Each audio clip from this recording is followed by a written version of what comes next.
Everyone. Contract act के part first में जहां पे हमने सेक्शन 1 से लेकर 30 तक का एक क्विक रिवीजन किया था, यहाँ पे मैं आपके साथ डिस्कस कर रही हूँ कि प्रीलिम्स में कौन कौन से ऐसे इंपॉर्टेंट सेक्शन हैं जहां से क्वेश्चंस आ सकते हैं और उस सेक्शन में कौन कौन से ऐसे पॉइंट हैं जिनसे क्वेश्चंस आने की बहुत ज्यादा पॉसिबिलिटी होती है प्रीलिम्स एग्जाम में। तो आज हम सेक्शन 31 से लेकर के 75 का एक क्विक रिविजन करेंगे और यहाँ पे जो कॉन्ट्रैक्ट का आपका पार्ट फर्स्ट वाला पूरा चैप्टर है ये यहाँ पे क्लोज हो जाएगा। तो आज चलिए सेक्शन 31 को डिस्कस करते हैं। तो सबसे पहले आप इसका चैप्टर देख लीजिए। ये चैप्टर 3 है जहां पे कंटिजेंट कॉन्ट्रैक्ट दिया गया है। कंटिजेंट कॉन्ट्रैक्ट को सेक्शन 31 में डिफाइन किया गया है। तो सबसे पहली चीज तो आप यहाँ पे सेक्शन याद कर लीजिए क्योंकि ये सेक्शन डायरेक्ट पूछा जा सकता है। इसके बाद आती है कंटिजेंट कॉन्ट्रैक्ट की डेफिनेशन की।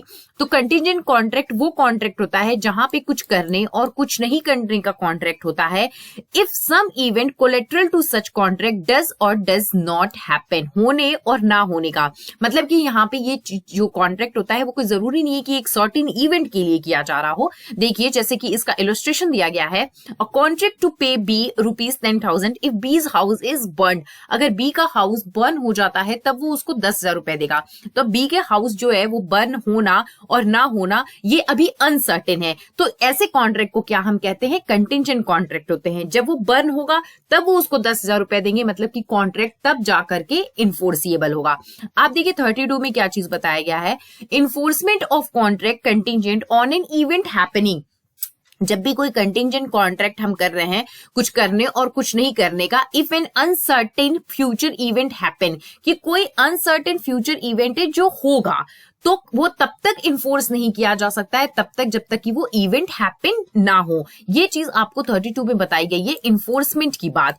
और अगर वो इवेंट इम्पॉसिबल हो जाता है तो फिर वो क्या होगा? कॉन्ट्रैक्ट वाइड हो जाएगा। ये वाली लाइन यहाँ पे बहुत ज्यादा इंपॉर्टेंट है जिससे आपके प्रीलिम्स में क्वेश्चंस आ सकते हैं। इसका भी एक इलस्ट्रेशन देख लीजिए कि ए जो है अगर वो कोई कॉन्ट्रैक्ट कर रहा है बी के साथ कि वो बी का हॉर्स लेगा इफ ए सर्वाइव सी। अब ये कॉन्ट्रैक्ट तब तक इन्फोर्स नहीं होगा तब तक जब तक कि सी जो है उसकी डेथ नहीं हो जाती है ए के लाइफ टाइम में। और ये वाले जो इलस्ट्रेशंस हैं इससे भी क्वेश्चंस आते हैं, तो आप इन इलस्ट्रेशंस को भी जरूर ध्यान से देख के जाइए। इसके बाद यहाँ पे जो सबसे इंपॉर्टेंट सेक्शन है अगर हम बात करें तो वो है आपका एक 36 है, उसको भी देख लीजिएगा। लेकिन यहाँ पे इसके बाद जो सबसे इंपॉर्टेंट सेक्शन है वो है सेक्शन 39 जिसको हम एंटिसिपेटरी ब्रीच ऑफ कॉन्ट्रैक्ट भी कहते हैं।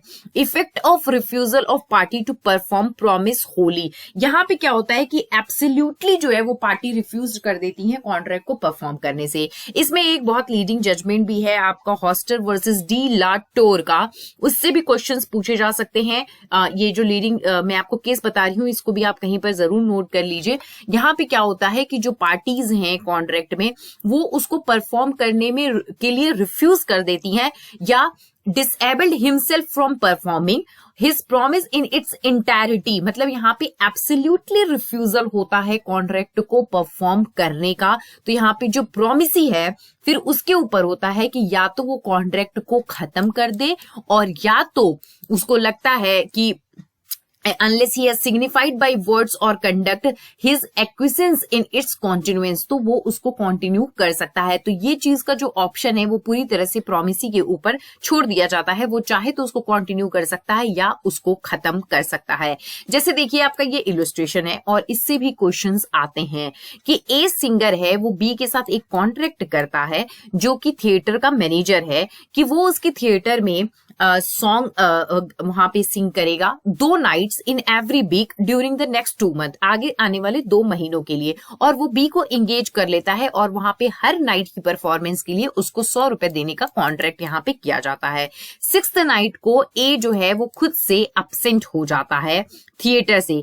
अब ये बी की लिबर्टी पे है कि वो कॉन्ट्रैक्ट को खत्म कर सकता है या 7वें नाइट से अगर बी वहां पे आ रहा है तो फिर वो उसको कंटिन्यू होने दे सकता है। तो ये जो इलस्ट्रेशंस हैं ये बहुत इंपॉर्टेंट है और इससे आपका कॉन्सेप्ट भी काफी हद तक क्लियर हो जाता है। तो इन इलस्ट्रेशंस को जरूर देख के जाइए और यहाँ पे सेक्शन 39 जो है वो बहुत ज्यादा इंपॉर्टेंट हो जाता है। इसके बाद हम अगर बात करें इंपॉर्टेंट सेक्शन की तो यहाँ पे आप सेक्शन 42 को देख लीजिए। इससे कुछ ज्यादा क्वेश्चंस नहीं आते हैं लेकिन हाँ डायरेक्ट पूछा जा सकता है कि डिवोल्यूशन ऑफ ज्वाइंट लायबिलिटीज कहाँ पे दी गई है, तो वो 42 में दी गई है। और 45 की अगर बात करें तो 45 में यहाँ पे डिवोल्यूशन ऑफ ज्वाइंट राइट्स की बात की गई है। है। तो इन दोनों सेक्शंस को आप देख लीजिएगा, क्योंकि आपका जो यहाँ पे ये सेक्शन है 43 जहाँ पे ज्वाइंट प्रोमिसेस की बात हुई है, इसकी जो इलस्ट्रेशंस हैं, ये इलस्ट्रेशंस आपसे एग्जाम में पूछे जा सकते हैं। जैसे ए बी सी ये तीनों ज्वाइंटली मिलकर प्रॉमिस करते हैं डी को 3,000 रुपए देने का। अब डी जो है वो इन तीनों में से किसी को भी कंपेल कर सकता है वो 3,000 रुपए देने के लिए। ये इलस्ट्रेशंस एग्जाम में आपसे पूछे जा सकते हैं। इसके बाद हम आ जाएंगे सेक्शन 56 पे, जहां पे बात की गई है आपके agreement to do impossible act. तो ये क्या होता है, इसमें हम सुपरवीनिंग इम्पॉसिबिलिटी वाला जो कॉन्सेप्ट है उसको यहाँ पे पढ़ते हैं। तो देखिए आप इसकी सबसे पहली लाइन है कि an agreement to do an act impossible in itself is void. जब भी कोई ऐसा एग्रीमेंट किया जाए जो अपने आप में ही इम्पॉसिबल है तो उसको हम कहेंगे वॉइड। इसका एक इलस्ट्रेशन दिया गया है यहाँ पे कि ए बी के साथ एग्री करता है कि ही डिस्कवर ट्रेजर बाय मैजिक। तो ये क्या है, अपने आप में इम्पॉसिबल एग्रीमेंट है, इसीलिए ये यहाँ पे वाइड हो जाएगा। अब हम इसकी दूसरी लाइन को पढ़ते हैं 56 की। तो दूसरी लाइन में दिया हुआ है कि a contract to do an act which after the contract is made becomes impossible. मतलब कि जब कॉन्ट्रैक्ट किया गया था तब तो वो पॉसिबल था, लेकिन सब्सिक्वेंटली वो इम्पॉसिबल हो जा रहा है। तो ऐसे केस में भी क्या हो जाएगा, ये कॉन्ट्रैक्ट यहाँ पे वाइड हो जाएगा। क्यों? क्योंकि वो इम्पॉसिबल है अब परफॉर्म करना।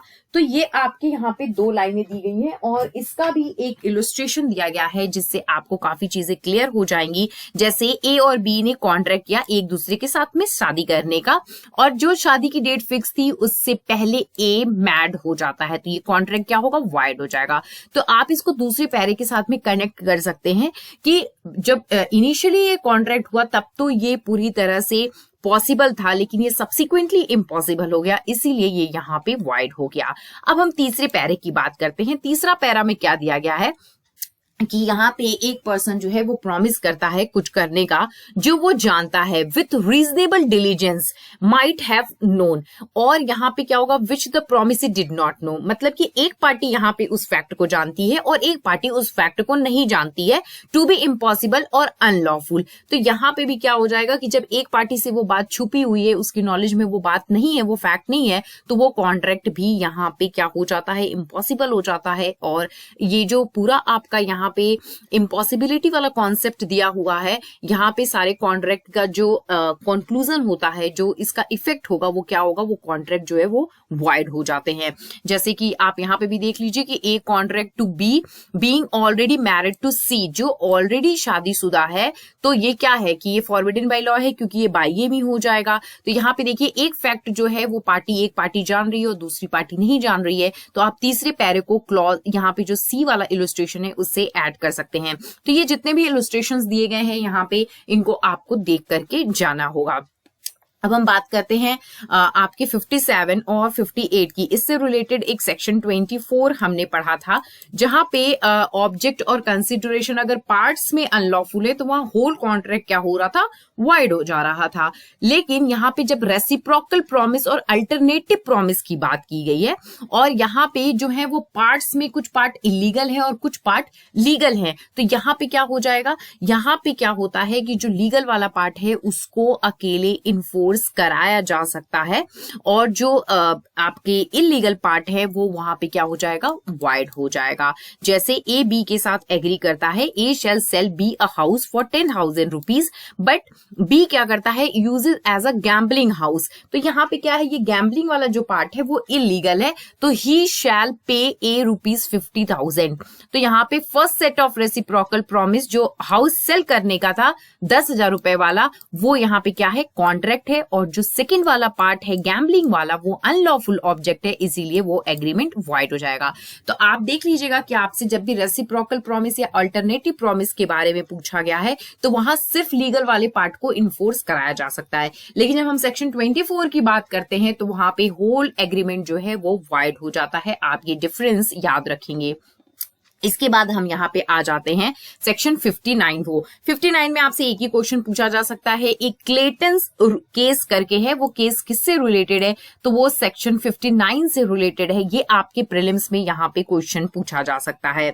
इसके बाद अगर हम बात करें सेक्शन 62 की, जहां पे innovation, recession, alteration of contract दिया गया है, तो यहाँ पे जब भी जो मेन आपका ओरिजिनल कॉन्ट्रैक्ट था वहां पे उस पूरे कॉन्ट्रैक्ट को ही रिप्लेस कर दिया गया, तो उसको हम इनोवेशन कहते हैं। या उसमें कुछ ऑल्टर भी किया जा सकता है कि आप कुछ चीजों को ही चेंज कर रहे हैं। तो ऐसे केसेस में क्या होता है, देखिए लिखा गया है कि जब भी पार्टीज एग्री करती हैं कि वो नया कॉन्ट्रैक्ट सब्स्टिट्यूट करेंगी या उसको रिसाइन कर रही हैं या ऑल्टर कर रही हैं, तो यहाँ पे जो ओरिजिनल कॉन्ट्रैक्ट होता है फिर उसको परफॉर्म करने की जरूरत नहीं होती है और आपका प्रीलिम्स का क्वेश्चन सीधे इसी लाइन से बनता है, the original contract need not be performed. तो ये चीज आप यहाँ पे ध्यान में रख लीजिए सेक्शन 62 में। अब हम बात करते हैं नेक्स्ट जो इंपॉर्टेंट आपका सेक्शन है वो आपका शुरू हो जाता है चैप्टर 5 में। चैप्टर 5 जो है वो आपका सेक्शन 68 से शुरू होता है। ये जो है इसको हम क्वासी कॉन्ट्रैक्ट के नाम से जानते हैं। हालांकि क्वासी कॉन्ट्रैक्ट का यहाँ पे एग्जैक्ट वर्ड नहीं यूज किया गया है, इसका जो वर्ड यूज किया गया है वो है certain relations resembling those created by contract. ये अनजस्ट इनरिचमेंट का जो कॉन्सेप्ट है उस पे ये पूरा का पूरा चैप्टर बेस्ड है, जहां पे सेक्शन 68 से लेके 72 तक दिया गया है। अलग अलग केसेस यहाँ पे बताए गए हैं और ये जो है लॉर्ड मैन्सफील्ड ने इसको प्रोपाउंड किया था। तो सबसे पहले 68 को देखिए, तो 68 में दिया गया है कि अगर कोई भी पर्सन इनकैपेबल है कॉन्ट्रैक्ट में एंटर करने, जैसे कि आपका माइनर होता है, अनसाउंड माइंड का पर्सन होता है, तो यहाँ पे लेकिन अगर कोई उसको नेसेसरीज सप्लाई की गई है जो उसके लाइफ के कंडीशन के लिए उस समय उसको जरूरी थी, तो यहाँ पे क्या होगा कि उस इनकैपेबल पर्सन की जो प्रॉपर्टी है उससे जिस पर्सन ने वहां पे उसको वो नेसेसरी सप्लाई की थी उसको रीइम्बर्स्ड किया जा सकता है। और ये इसका इलस्ट्रेशन देखिए कि ए ने बी को, जो कि एक लुनेटिक है, उसको कुछ नेसेसरी सप्लाई की थी suitable to his condition in life. अब यहाँ पे ए क्या है, एंटाइटल्ड है कि वो बी की प्रॉपर्टी से रीइम्बर्स्ड कर सकता है। तो सबसे इंपॉर्टेंट चीज यहाँ पे यही है कि जो भी इनकैपेबल पर्सन है हमेशा उसकी सिर्फ प्रॉपर्टी लाइबल होगी रीइम्बर्स्ड के लिए, और कोई चीज यहाँ पे लाइबल नहीं होगी। आपको ये चीज यहाँ पे बहुत ज्यादा ध्यान में रखनी है। 69 की बात करते हैं, तो यहाँ पे बात की गई है कि a person who is interested in the payment of money, जहां पे कोई और बाउंड था पे करने के लिए, तो यहाँ पे क्या करता है कि वो उस चीज को पे कर देता है, तो वो उस पहले वाले आदमी से फिर ले सकता है, रीइम्बर्स्ड कर सकता है अगर उसकी जगह उसने पे कर दिया है।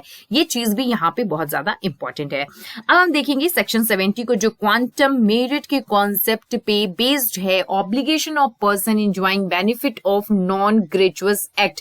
ये जो है आपके क्वेश्चंस एग्जाम में पूछे जाते हैं। जब भी कोई पर्सन लॉफुली कोई चीज किसी और पर्सन के लिए करता है या कोई चीज डिलीवर कर रहा है उसको, not intending to do so gratuitously, ये चीज यहाँ पे बहुत ज्यादा इंपॉर्टेंट हो जाती है, ये वर्ड यहाँ पे बहुत इंपॉर्टेंट हो जाता है। And such other person enjoys the benefit thereof, लेकिन उसको एंजॉय कौन कर रहा है, कोई और पर्सन। तो यहाँ पे वो क्या होगा, लेटर पर्सन, वो बाउंड हो जाएगा कंपनसेशन देने वाले पहले वाले पर्सन को, जिसका सामान उसने या जिसके जो भी वहां पे गुड्स थे उसका बेनिफिट वहां पे उसने एंजॉय किया है। जैसे कि ए एक ट्रेड्समैन है जो बी के हाउस पे मिस्टेक से वो सामान जो है वो छोड़ के चला जाता है और बी उसको अपनी तरह ट्रीट कर लेता है, तो यहाँ पे वो ए को जो है कंपनसेशन देने के लिए बाउंड हो जाएगा। 71 को पढ़ेंगे तो फाइंडर ऑफ गुड्स की रिस्पॉन्सिबिलिटी बताई गई है, तो इससे सीधे आपके प्रीलिम्स में क्वेश्चन आ जाते हैं कि जो भी who finds goods belonging to another, जो दूसरे का है लेकिन वो उसको अपनी कस्टडी में लेता है, तो उसकी रिस्पॉन्सिबिलिटी कैसी होती है, सेम एज बेली। और ये वाला जो आपका क्वेश्चन है डायरेक्ट यहीं से आ जाता है प्रीलिम्स में कि उसकी रिस्पॉन्सिबिलिटी क्या होगी, तो आपको ऑप्शन वहां पे बेली दिखेगा जिसको आपको चूज करना है। इसी तरह सेक्शन 72 है कि liability of person to whom money is paid, या कोई चीज डिलीवर की गई है बाय मिस्टेक या अंडर कोर्शन, तो यहाँ पे भी क्या होगा कि उसको वो चीज रीपे करनी होगी या रिटर्न करना होगा। ये चीज आपको 72 में बताया गया है। अब हम चैप्टर 6 की बात करते हैं, तो यहाँ ब्रीच ऑफ कॉन्ट्रैक्ट का कॉन्सिक्वेंस क्या होगा ये चीज बताई गई है। तो और मैं आपको बता दूं, जो हम लोगों ने भी 56 सेक्शन पढ़ा था, जो इम्पॉसिबिलिटी एक्ट था, वहां पे सत्यव्रत घोष का और वर्सेस मुंगीराम एक इंपॉर्टेंट केस लॉ है, और दूसरा आपका टेलर वर्सेस कार्डवेल का भी एक इंपॉर्टेंट केस लॉ है। अगर हम 73 की बात करें तो हेडले वर्सेस वैक्सनडेल, यहाँ पे आपसे क्वेश्चन में पूछा जाता है जो रिमोटनेस ऑफ डैमेज से रिलेटेड है। तो यहाँ 73 में जो है वो ब्रीच ऑफ कॉन्ट्रैक्ट के लिए देखिए कंपेंसेशन दिया जाता है। तो ये चीज आपको यहाँ पे ध्यान के जानी है, कंपेंसेटरी जो डैमेजेस होते हैं वो 73 में बताए गए हैं। और 74 की अगर बात करें, और ये जितने इलस्ट्रेशंस हैं आप उनको भी देख के जा सकते हैं, तो 74 में जो है वो बताया गया है कि compensation for breach of contract where penalty stipulated for, जहां पे पेनाल्टी है। तो ये 73 और 74 यहाँ पे कंपनसेशन के रिगार्डिंग बहुत इंपॉर्टेंट सेक्शन है। मैंने यहाँ पे आपको इंपॉर्टेंट केस लॉ भी बता दिए हैं, इससे ज्यादा क्वेश्चंस प्रीलिम्स में नहीं पूछते हैं। तो यहाँ जो कॉन्ट्रैक्ट का पूरा पार्ट फर्स्ट है 75 तक का, वो हमारा कंप्लीट होता है। इसके बाद यहाँ पे जो नेक्स्ट 76 से लेके 123 है वो रिपील्ड हो चुका है, वो सोगा में है। उसके बाद आपका 124 से इंडेमनिटी वाले कॉन्ट्रैक्ट से चैप्टर शुरू होता है, उसको हम लोग नेक्स्ट वीडियो में डिस्कस करेंगे। Thank you.